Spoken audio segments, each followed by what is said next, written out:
Cheque return કેસમાં પાલનપુર ન્યાય સંકુલનો કડક ચુકાદો. આરોપીને 1 વર્ષની કેદ અને 3,20,000 દંડ ફટકારવામાં આવ્યો છે, જ્યારે ફરિયાદીને રૂપિયા 3 લાખ વળતર આપવામાં આવ્યું છે.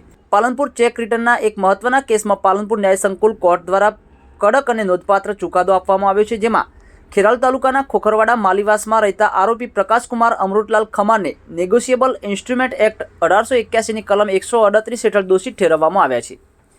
કોર્ટ દ્વારા આરોપીને 1 વર્ષની સાદી કેદ તથા 3,20,000 રૂપિયાના દંડની સજા ફટકારવામાં આવી છે.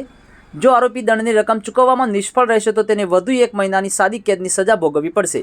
આ ઉપરાંત ફોજદારી કાર્યવાહી સંહિતા 1973ની કલમ 357(1) અનુસાર ગુજરાત ક્રિમિનલ મેન્યુઅલના ફકરા 2009 મુજબ ફરિયાદીને રૂપિયા 3 લાખ વળતર આપવાનો કોર્ટ દ્વારા હુકમ કરવામાં આવ્યો છે.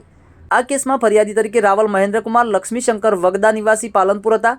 સમગ્ર મામલે કોર્ટમાં ધારદાર દલીલો રજૂ કરીને ફરિયાદી પક્ષે ન્યાય અપાવવામાં નામાંકિત યુવા અને આશાસ્પદ એડવોકેટ રવિ સોનીએ મહત્વની ભૂમિકા ભજવી હતી. એડવોકેટ રવિ સોનીની સમગ્ર દલીલોને ધ્યાને લઈને આરોપીને સજા ફટકારવામાં આવી છે. કોર્ટના આ ચુકાદાને ચેક રિટર્ન જેવા આર્થિક ગુનાઓ સામે કડક સંદેશ તરીકે જોવામાં આવી રહ્યો છે, જે ભવિષ્યમાં આવા ગુનાઓ અટકાવવામાં માર્ગદર્શક સાબિત થઈ શકે છે. વધુ સમાચારો અને અપડેટ્સ માટે જોતા રહો online TV news Suresh Thakor સાથે. યુટ્યુબમાં સબસ્ક્રાઇબ કરો, ફેસબુકમાં ફોલો કરો અને ઇન્સ્ટાગ્રામમાં ફોલો કરવાનું ભૂલશો નહીં. એડવોકેટ સોની રવિ પ્રવીણકુમાર. કેસ પાલનપુરના નામદાર 5મા એડિશનલ ચીફ જ્યુડિશિયલ મેજિસ્ટ્રેટ સાહેબની કોર્ટમાં મેં દાખલ કર્યો હતો અને હું એમાં ફરિયાદી તરફી હતો. કેસમાં ફરિયાદી તરફી હતો. આખો કેસ ચાલી ગયો. છેલ્લા 2 વર્ષથી કેસ ચાલતો હતો. આખો કેસ ચાલી ગયો અને કેસ ચાલ્યા પછી નામદાર કોર્ટે આરોપીને સજા કરી.